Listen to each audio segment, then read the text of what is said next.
할렐루야. 사무엘상 7장 12절에서 17절 말씀을 가지고 에벤에셀의 하나님이란 말씀을 전하겠습니다. 하나님께서는 한 해 동안 우리에게 많은 축복을 주셨습니다. 2020년 코로나 바이러스가 전 세계와 우리 민족을 많은 고통을 주고 현재도 고통을 겪고 있습니다. 2020년 저와 여러분은 내 속에 묵은 것들을 버리고 우리는 새로운 또 새해를 맞이해야 하는 마지막 송년주의를 맞이하였습니다. 본문 말씀에서는 이스라엘 민족과 블레셋과의 전투에 대한 이야기입니다. 그런데 그 전에 있었던 이 블레셋과의 첫 번째 전투에서는 4,000명을 잃었고 두 번째 전투에서는 3만 명의 목숨을 잃었습니다. 그래서 그들은 낙담했습니다. 모든 것이 끝났다고 생각을 했습니다.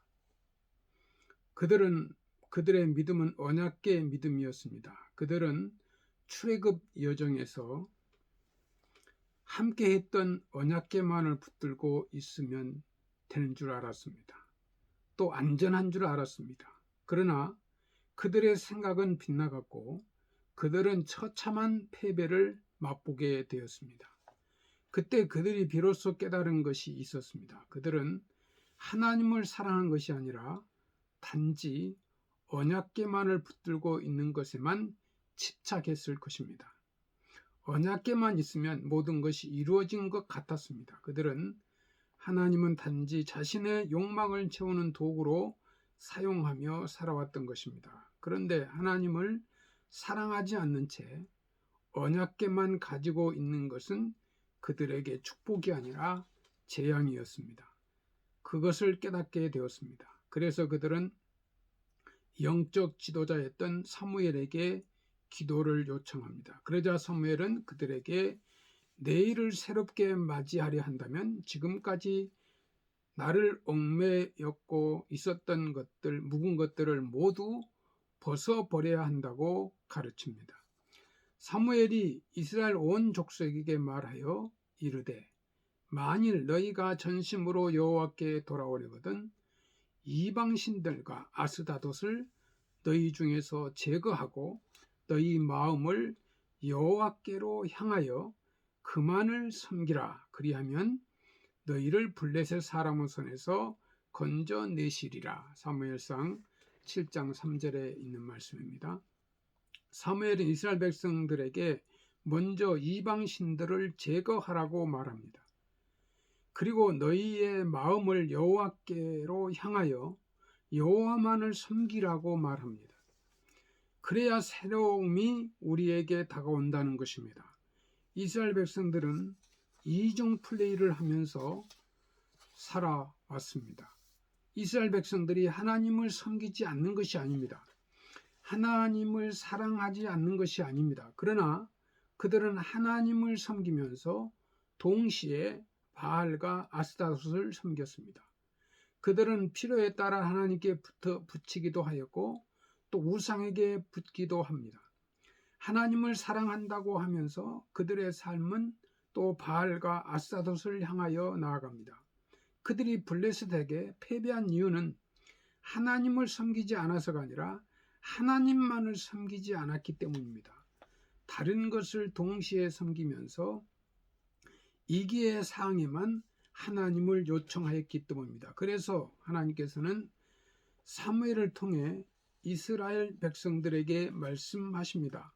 참 신인 여호와만을 섬기고 사랑하든지 아니면 거짓 신이고 잡된 신인 우상 바알을 향하여 나가든지 결정하라. 둘을 동시에 섬기지 말라는 것입니다. 한쪽으로는 하나님을 붙잡고 한쪽으로는 거짓된 우상을 섬기면서 하나님을 사랑한다고 말하지 말라는 것입니다. 이스라엘 백성들은 새로운 미래를 원했습니다.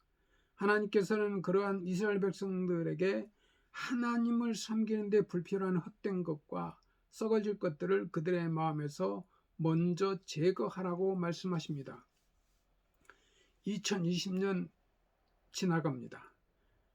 우리가 새로워지려고 한다면 먼저 마음이 새로워져야 합니다. 그리고 마음이 새로워지려면 내 속에 있는 묵은 찌꺼기를 다 내버려야 합니다. 우리 안에 하나님을 섬기는 데 불편한 헛된 것과 썩어질 것들을 먼저 제거하시기 바랍니다.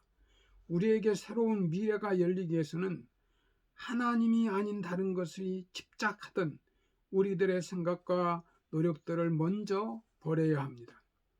사무엘은 이스라엘 백성들에게 금식을 요청합니다. 이때 사무엘이 이스라엘 백성들에게 요청한 것이 있었습니다. 바로 금식입니다. 그래서 이스라엘 백성들은 미스바에 모여 하루 종일 금식하면서 기도했습니다.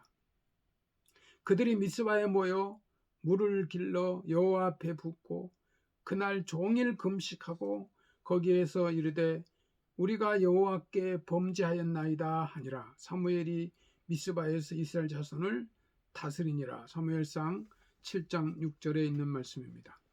그들의 고백은 한결같았습니다. 하나님 앞에 부끄럽습니다. 내가 죄인입니다. 그들은 하나님을 사랑한다고 하면서 이방 잡신을 섬겼던 자신들의 모습을 회개하며 금식하면서 하나님 앞에 나아갔습니다.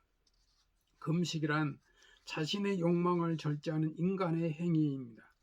먹는 것은 인간의 가장 크고 직접적인 욕망인데 그것을 먹는 것을 포기하면서 하나님을 향하겠다고 하는 마음이 바로 금식의 핵심입니다. 이 금식 속에는 세 가지의 뜻이 담겨 있습니다. 첫째, 애통한다는 뜻이 담겨 있습니다. 밥을 먹지 아니하면 몸과 세포가 애통을 합니다. 빨리 먹으라고 입속의 침과 이장의 소화액이 애통하면서 기다립니다. 이처럼 하나님의 말씀 앞에서 하나님을 사랑하는 마음으로 이 애통함을 호소하는 것이 금식이 가지고 있는 모습입니다. 둘째는 회개하는 마음이 담겨 있습니다. 하나님 앞에서 잘못된 것, 하나님 앞에서 부끄러웠던 것, 이기적인 욕심으로 인생을 살았던 것, 나의 모습들을 주님 앞에 통회하고 자복하는 것이 금식이 가지고 있는 모습입니다. 셋째는 소원을 간구하는 뜻이 담겨 있습니다. 하나님을 사랑하는 마음으로 하나님, 제가 하나님 앞에서 이렇게 살고 있습니다. 제가 이렇게 하나님을 사랑하고 싶습니다. 제가 이렇게 인생을 거룩하게 살고 있습니다. 라고 하나님께 소원을 간구하는 것이 금식이 가지고 있는 모습이기도 합니다. 그래서 금식은 묵은 것들을 다 쏟아버리는 것입니다. 내 속에 들어있었던 옛 자아를 버리는 것입니다. 이스라엘 백성들이 바로 이런 마음으로 하나님 앞에 섰습니다. 그랬을 때 이스라엘을 공격하려 왔던 블레셋 군대가 하나님의 놀라운 역사를 보게 됩니다. 사무엘이 번제를 드릴 때에 블레셋 사람이 이스라엘과 싸우려고 가까이 오매 그날의 여호와께서 블레셋 사람에게 큰 우레를 발하여 그들을 어지럽게 하시니 그들이 이스라엘 앞에 패한지라. 사무엘상 7장 10절에 있는 말씀입니다. 이 강력한 블레셋 군대가 승승장구했습니다. 그런데 이스라엘 백성들이 하나님께 금식하며 회개하자 하나님께서 큰 우레를 발하시고 천둥 번개를 발하셨습니다. 그때 블레셋 군대는 깜짝 놀랐습니다. 그리고 하나님께서 이스라엘 백성들과 함께 계신다는 사실을 깨닫게 되었습니다. 그래서 그들은 혼비백산하여 사방으로 도망쳤다고 성경은 기록하고 있습니다. 성도 여러분, 때로 풀려고 해도 풀리지 않는 문제들이 우리의 인생에게 등장할 때가 있습니다. 그때 이스라엘 백성들이 사무엘의 말씀 가운데 순종함으로 행했던 금식을 한번 해보시기 바랍니다. 또한 이제 우리는 새로운 한 해를 맞이해야 합니다.